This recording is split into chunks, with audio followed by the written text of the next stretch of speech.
Hi friends, welcome to learn with Seeba channel. இன்னைக்கு நம்மளுடைய சேனலில் என்ன பார்க்க போகிறோம் அப்படின்னா, சிஓஏ ப்ராக்டிக்கல் எக்ஸாம் எப்படி இருக்கும், சரிங்களா? அதோட இன்ஸ்ட்ரக்ஷன் தான் நம்ம பார்க்க போகிறோம். சரி, வாங்க இப்போ வீடியோக்குள்ளே போயிடலாம். யூஸ்வலாக நம்ம என்னென்ன எடுத்துகிட்டு போவோம்? பேனா, பென்சில், ஹால் டிக்கெட் இதெல்லாம் எடுத்துகிட்டு போவோம். ஆதார் கார்டு எதுக்கும் எடுத்து வச்சுக்கோங்க. மறக்காமல் ரெக்கார்ட் நோட்டை வந்துட்டு எடுத்து வச்சுக்கோங்க. இப்போது உங்களோட எக்ஸாம் டைமிங்க்கு நீங்கள் ஒரு 1 hour முன்னாடியே போய்க்கோங்க. கொஞ்சம் நர்வஸ் இல்லாமல் நம்ம எக்ஸாம் அட்டன் பண்ணுறதுக்கு கொஞ்சம் ஈஸியாக இருக்கும். அதனால தான் சொல்கிறேன், சரிங்களா?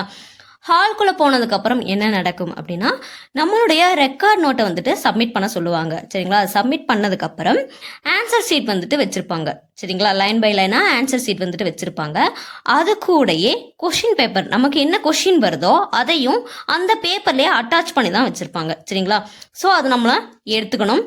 எடுத்துட்டு நமக்கு எந்த பிளேஸை அலோகேட் பண்ணுறாங்களோ, சரிங்களா, அங்கே போய் நம்ம உட்காருவோம், சரிங்களா? எந்த சிஸ்டம் முன்னாடி நம்மளை உட்கார சொல்கிறாங்களோ அங்கே வந்துட்டு உட்காந்துடலாம். அதுக்கப்புறம் அவங்க சில இன்ஸ்ட்ரக்ஷன் சொல்லுவாங்க, சரிங்களா? அதை வந்துட்டு ஃபாலோ பண்ணிக்கோங்க. யூஸ்வலாக நம்மளுக்கு எக்ஸாம் ஹாலில் இருக்கிறது தான், சரிங்களா? அதுக்கப்புறம் கொஷின், நம்மளுக்கு என்ன கொஷின் கொடுத்துருக்காங்களோ அதை கொஞ்சம் பொறுமையாக ரீட் பண்ணிக்கோங்க. பொறுமையாக ரீட் பண்ணிவிட்டு நம்ம ரெக்கார்ட் நோட்டில் எழுதியிருப்போம் இல்லையா, aim, procedure, result R output நம்ம எழுதியிருப்போம், சரிங்களா? ஸோ அந்த ரெக்கார்ட் நோட்டில் நம்ம என்ன எழுதியிருக்கோம் அப்படிங்கிறது நம்மளுக்கு தெரியும், சரிங்களா? ஸோ கொஷினை ரீட் பண்ணதுக்கப்புறம் எய்ம், ப்ரொசீஜர் நம்ம எழுதணும், சரிங்களா? அந்த கொஷினுக்கான எய்ம் என்ன, அந்த கொஸ்டினுக்கான ப்ரொசீஜர் என்ன அப்படிங்கிறது. ப்ரொசீஜர்னா என்ன, நம்ம எப்படி அதை பண்ண போகிறோம், சரிங்களா? ஃபார் எக்ஸாம்பிள், இப்போ வந்துட்டு எம்எஸ் எக்ஸலில் ஒரு ஒர்க் ஷீட் ஃபார்ம் பண்ணணும், இல்லை ஏதாவது ஒரு மார்க் ஷீட் வந்துட்டு நம்ம ஃபார்ம் பண்ணணும் அப்படின்னு ஒரு கொஷின் வந்திருக்குன்னு வைங்களேன். அது எப்படி நீங்கள் பண்ணுவீங்க? ஓகே, எக்ஸலை ஓப்பன் பண்ணணும். எக்ஸலை ஓப்பன் பண்ணிவிட்டு இப்போ இந்த ஐக்கானை கிளிக் பண்ணால் இப்படி ஒரு டேபிள் ஃபார்மேட் வரும்.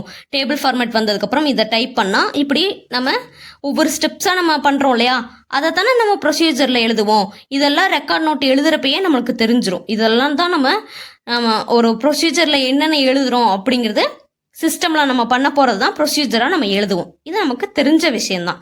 அதே விஷயந்தான் நம்ம அங்கேயும் போய் பண்ணுவோம். எய்ம் எழுதுவோம், ப்ரொசீஜர் எழுதுவோம், சரிங்களா? சில சென்டரில் என்ன சொல்லுவாங்கன்னா, ஃபஸ்ட்டு சிஸ்டமில் பண்ண சொல்லுவாங்க, சரிங்களா? சிஸ்டமில் நீங்கள் அது ப்ராக்டிக்கலாக அதை பண்ணி காட்டிட்டு எழுதுங்கன்னு சொல்லுவாங்க. ஆனால் சில சென்டரில் என்ன சொல்லுவாங்கன்னா, ஃபஸ்ட்டு எழுதிருங்க, எய்மும் ப்ரொசீஜரும் ஃபஸ்ட்டு எழுதிட்டு நம்ம அங்கே இருக்க ஸ்டாஃப் கிட்ட நம்ம அதை காமிக்கணும், சரிங்களா? இப்போ நம்ம வந்துட்டு எழுதிட்டோம், எய்ம் எழுதிட்டேன், ப்ரொசீஜரும் எழுதிட்டேன் அப்படின்னு சொல்லிட்டு நம்ம அதை காமிக்கணும்.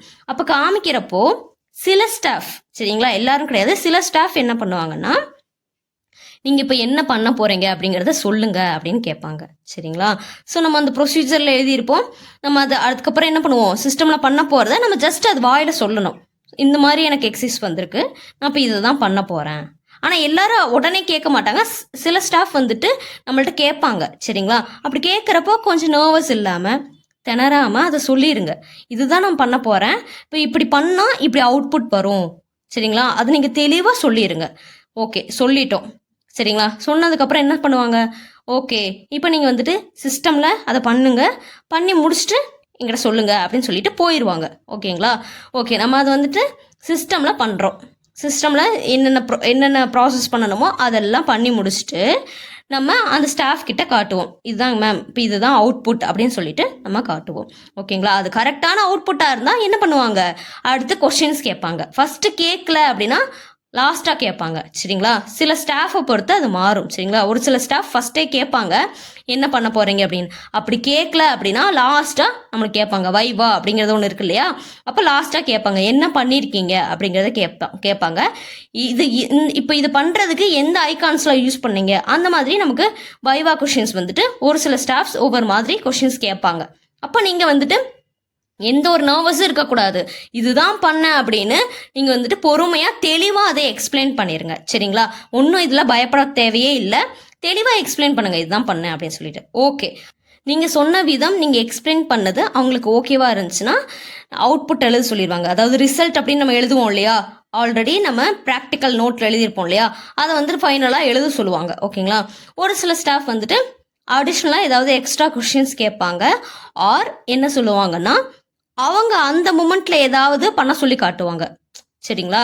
இப்போ ஒரு எக்ஸலில் மார்க் ஷீட் பண்ணுங்கள், மார்க் ஷீட் போட தெரியுமா அப்படின்னு கேட்குறாங்க அப்படின்னா, உங்களுக்கு தெரிஞ்சதுன்னா ஓகே தெரியும்னு சொல்லிட்டு அதை பண்ணி காமிச்சிருங்க. சரிங்களா? ஜஸ்ட் இது வைவாக்காக அவங்க அதை சில ஸ்டாஃப்ஸ் மட்டும் கேட்கறதுக்கு சான்சஸ் இருக்குது. அப்போ நம்ம இதுதான் உள்ளே போவோம், எய்ம் ப்ரொசீஜர் இதெல்லாம் எழுதுவோம். சரிங்களா? அந்த கொஷின் பேப்பர் பார்த்ததுக்கப்புறம் நம்ம எய்ம் ப்ரொசீஜர் எழுத சொன்னாங்கன்னா உடனே எழுதிடுவோம். எழுதிட்டு சிஸ்டமில் அதை பண்ண சொல்லுவாங்க. பண்ண சொன்னதுக்கப்புறம் நம்ம அதை காமிப்போம். இந்த மாதிரி நான் எய்ம் ப்ரொசீஜர் எழுதுனதுக்கப்புறம் ஸ்டாஃப் கிட்ட காமிப்போம். அதுக்கப்புறம் அவங்க வந்துட்டு சிஸ்டமில் பண்ணி காமிங்கன்னு சொல்லுவாங்க. ஸோ சிஸ்டமில் பண்ணி காட்டுவோம். பண்ணி காட்டினதுக்கப்புறம் ஸோ ஸ்டாஃப் வந்து பார்த்துட்டு ஓகே, அதுலேருந்து வைவா கொஷின்ஸ் மாதிரி ஒரு சில கொஷின்ஸ் மட்டும் கேட்பாங்க, எப்படி பண்ணீங்க அப்படிங்கிறது. நம்ம இதே மாதிரி எல்லா கொஷின்ஸ்க்கும் நம்ம இது பண்ணி முடிச்சிருவோம். சரிங்களா? கொடுத்துருக்க கொஷின்ஸ்க்கெல்லாம் எல்லாத்துக்குமே நம்ம பண்ணி முடிச்சுட்டு வைவா அவங்க கேட்குற கொஷினை நம்ம கரெக்டாக ஆன்சர் பண்ணிட்டோம் அப்படின்னா அதோடு முடிஞ்சு. நம்ம எல்லாத்துக்குமே அவுட்புட் எழுதிட்டு அந்த பேப்பரை சப்மிட் பண்ண சொல்லிட்டு போக சொல்லிடுவாங்க. சரிங்களா? ஓகே சார், பேப்பரை சப்மிட் பண்ணிவிட்டு கிளம்புங்க அப்படின்னு சொல்லிட்டாங்கன்னா நம்ம ஓகே பேப்பர் சப்மிட் பண்ணிவிட்டு ஃபைனலாக வர்றப்போ ரெக்கார்ட் நோட் நம்ம சப்மிட் பண்ணோம் இல்லையா ஃபஸ்ட்டு, அந்த ரெக்கார்ட் நோட்டை வந்துட்டு நம்ம எடுத்துகிட்டு வர மாதிரி இருக்கும். சரிங்களா? ஸோ சிஓஏ ப்ராக்டிக்கல் எக்ஸாம் அப்படிங்கிறது இப்படி தான் நடக்கும். சரிங்களா? ஸோ சிஓஏ ப்ராக்டிக்கல் எக்ஸாமை பொறுத்த வரைக்கும் ரொம்ப பயப்பட தேவையில்லை. சரிங்களா? இது அந்தளவுக்கு ரொம்ப பயப்பட தேவையில்லை. நீங்கள் இது எல்லாமே ப்ராக்டிக்கலை பொறுத்த வரைக்கும் உங்களோட சிஸ்டமில் எல்லாமே நீங்கள் வந்துட்டு எல்லா கொஷின்ஸையும் வந்துட்டு நீங்கள் ப்ராக்டிக்கலாக எப்படி பண்ணுறோம் அப்படிங்கிறத ஒன்ஸ் நீங்கள் அதை வந்துட்டு பண்ணி பார்த்துக்கணும். சரிங்களா? ப்ராக்டிக்கலாக பண்ணி பார்த்துருங்க. அப்படின்னா தான் நம்மளுக்கு டென்ஷன் இல்லாமல் இருக்க முடியும். சரிங்களா? ஸோ எதையுமே பண்ணாமல் நம்ம அங்கே போய் சிஓஏ எக்ஸாம் ப்ராக்டிக்கல் எக்ஸாமில் போய் உட்காந்துட்டு எதுவுமே தெரியாமல் இருக்கக்கூடாது. சரிங்களா? அதனால் உங்களுடைய லேப்டாப்பில் டைம் ஸ்பெண்ட் பண்ணி இதெல்லாம் பண்ணி முடிச்சிருங்க. சரிங்களா? இதுக்கான வீடியோஸ்லாம் நம்ம ஆல்ரெடி அப்லோட் பண்ணது தான். ஸோ அதோட லிங்க்கு நான் டிஸ்கிரிப்ஷனில் கொடுக்குறேன். அதை பார்க்காத நண்பர்கள் பார்த்துக்கோங்க. இதில் வேறு ஏதாவது டவுட்ஸ் இருந்துச்சுன்னா மறக்காமல் கமெண்ட் பாக்ஸில் கமெண்ட் பண்ணுங்கள். இதே மாதிரி இன்னொரு அடுத்த பதிவுகளை சந்திக்கலாம். Thank you friends. இந்த மாதிரி வீடியோக்களை தொடர்ந்து பார்க்க என்னுடைய சேனலை சப்ஸ்கிரைப் பண்ணிக்கோங்க. அப்படி பக்கத்தில் இருக்க பெல் ஐக்கனை கிளிக் பண்ணிக்கோங்க. தேங்க்யூ.